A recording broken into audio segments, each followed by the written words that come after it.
Hai sahabat Ilyaswan, selamat datang kembali di channel YouTube Novel Ilyaswan. Terima kasih banyak masih mengikuti cerita novel karya Ilyaswan.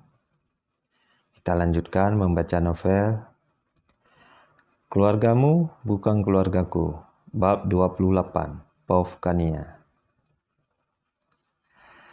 Setelah Mama menjelaskan semuanya padaku, akhirnya aku sadar jika perpisahan ini adalah keputusan terbaik yang harus aku ambil. Tidak ada gunanya mempertahankan rumah tangga yang sudah tidak sehat. Yang ada, aku semakin stres dan pusing melihat kelakuan Mas Noval dan keluarganya. Belum lagi adiknya yang selalu meminta uang untuk resepsi pernikahannya. Mas Noval juga sudah sangat keterlaluan. Dia bahkan sudah mempunyai anak dari wanita lain. Berdasarkan keterangan dari wanita yang bernama Vivi itu, mereka bahkan masih bersama sampai sekarang. Pantas saja, Mas Noval selalu pergi keluar kota setiap seminggu sekali. Yang parahnya lagi, wanita itu sudah bersuami. Please Kania, dengerin penjelasan Mas dulu. Jangan asal minta cerai gini, bujuk Mas Noval seraya ingin memegang tanganku. Namun dengan cepat aku berusaha menepisnya. Tidak sudi rasanya aku dipegang lagi oleh tangan kotor seperti itu. Cukup Mas, semuanya sudah jelas. Memangnya penjelasan apa lagi yang ingin kamu jelaskan? Tanyaku menantang. Aku melipat kedua tanganku di depan dada, agar Mas Noval tidak lagi berusaha menarik tanganku untuk dia pegang.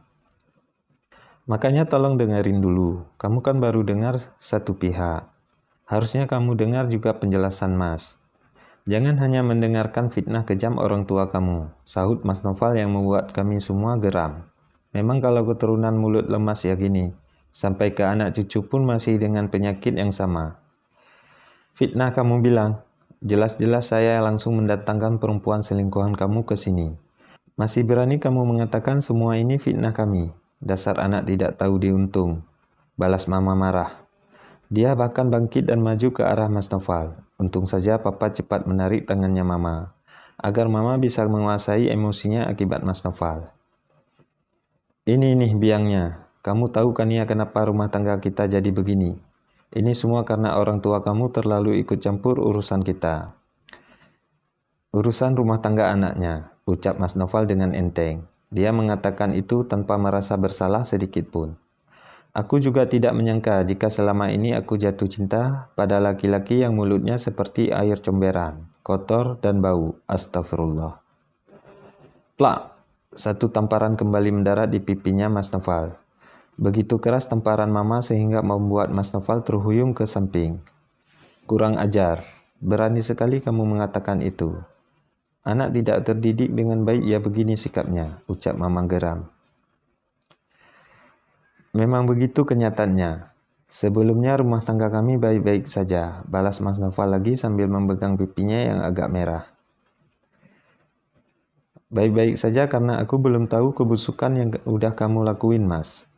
Kalau aku tahu dari sebelumnya kamu udah punya anak dari wanita lain, aku juga ogah. Balasku lagi sambil memegang tangan Mama. Aku menuntunnya untuk duduk kembali di dekat Papa.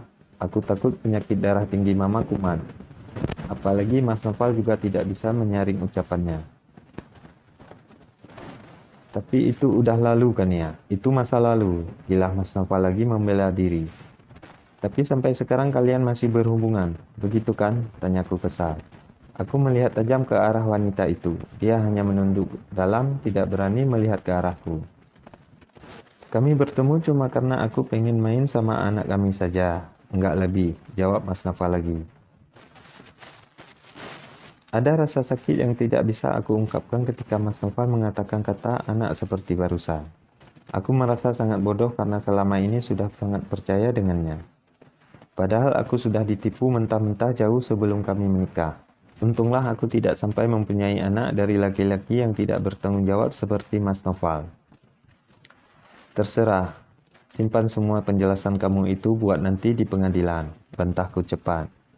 Aku sudah tidak ingin mendengarkan penjelasan apapun lagi yang keluar dari mulut Mas Noval.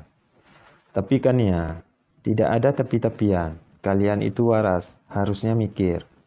Udah punya pasangan masing-masing malah selingkuh, ejekku geram. Itu semua bisa diperbaiki kan ya? Belum terlambat asalkan kamu mau memaafkan aku, bujuk Mas Nova lagi. Dia berusaha menarik tanganku dan membawanya di depan dada bidangnya.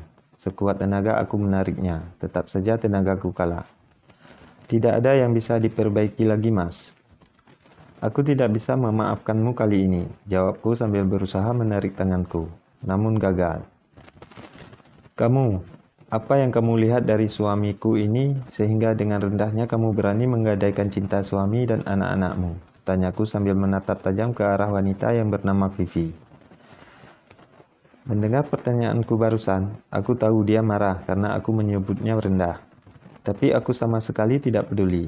Percuma selama ini aku menjadi baik dengan menjaga perasaan orang lain. Sedangkan perasaanku saja tidak ada yang berani jamin untuk selalu bahagia.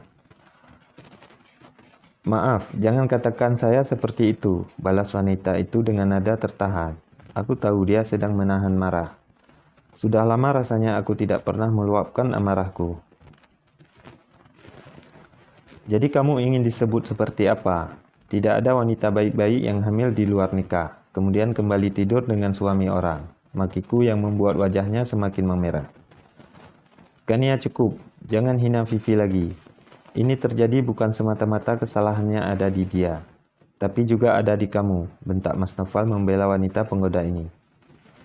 Miris, padahal baru saja dia meminta maafku, memintaku untuk kembali dan melupakan semua kejadian yang sudah terjadi. Padahal baru saja dia mengatakan akan memperbaiki semuanya, dasar laki-laki.